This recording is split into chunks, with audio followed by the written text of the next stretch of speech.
Well, now we obviously have that amazing moment when you're writing on the window in the office. And as a filmmaker, I'm wondering how long that actually took someone to do, and how much of that are you actually writing in yourself in that moment when you're writing all those numbers in?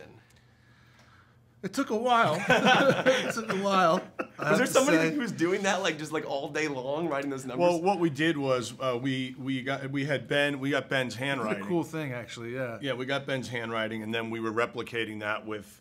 So that really it turned my handwriting into a font with a computer. What's that called? Affleck font? I guess they gave it to me. So now I can type in my own handwriting, so they could print out with the computer in a font that looks like my handwriting. So a computer printed all that stuff out. That's amazing. But in my handwriting. I know, cool, right? I thought that was a really neat trick. That is awesome. Yeah. So and then we had so you can basically it wasn't really on the glass. We were just putting up these sheets just sheets with the so we can do all different levels, take them down, put them back up, and it was such a process to get that correct and right, and making sure I had a forensic accountant with us through the whole process to make sure all the numbers were accurate in regard to the accounting. And so cool. Yeah, it was but fun. Mr. Affleck, I've been waiting 8 months to ask you this question, and as you can see, I'm wearing Batman vs. Superman shoes. All right. Because I saw it 4 times, saw Great. it twice in 70mm, once in digital IMAX, and once on the uncut version. I absolutely love the movie. Oh, thank you. Good. And I know there was so much You've seen it more than I have. I'm sorry? Yeah. You've seen it more than I have. But I know there's so much negativity surrounding it when the critical reception. Did anyone ever stop and just ask you what you think of the film? Like, what did Ben Affleck think about it? I thought it was excellent. I loved it. Thank you very much. And I know Zach would appreciate that. I mean,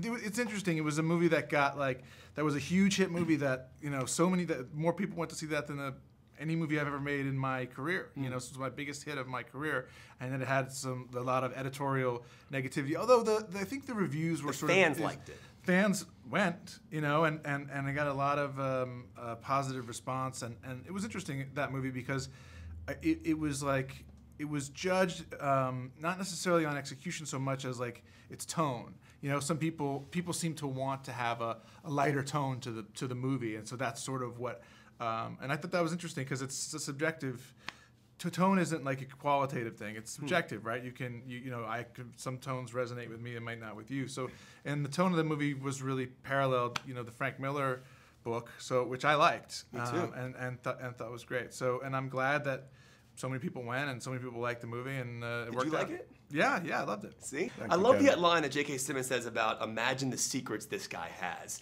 And for me, a script lends so much to who a character is, and we fill in a lot of your backstory with the children's sequence as well. What is a secret that you added to Christian that we wouldn't know as an audience that helped you get into the character? Well, really what I built this character on was the support and the research from the people that I met with, and I got a ton of wonderful character nuance and detail from talking to people who are, whether they're teachers or they're people who are on the autism spectrum themselves, and who really want to participate and had a lot of suggestions, and were very self-aware. I would say, in my life it's like X and Y and Z, and I sometimes try to do this and that, and so I got all these personal details from people about how they see their lives, and that made it so easy I had more than I could use in terms of material to draw from for the character, and I felt secure that it was all rooted and grounded in something realistic, because that was important to Gavin and I for sure. But that was definitely the people that helped out with the research were at the heart of the character.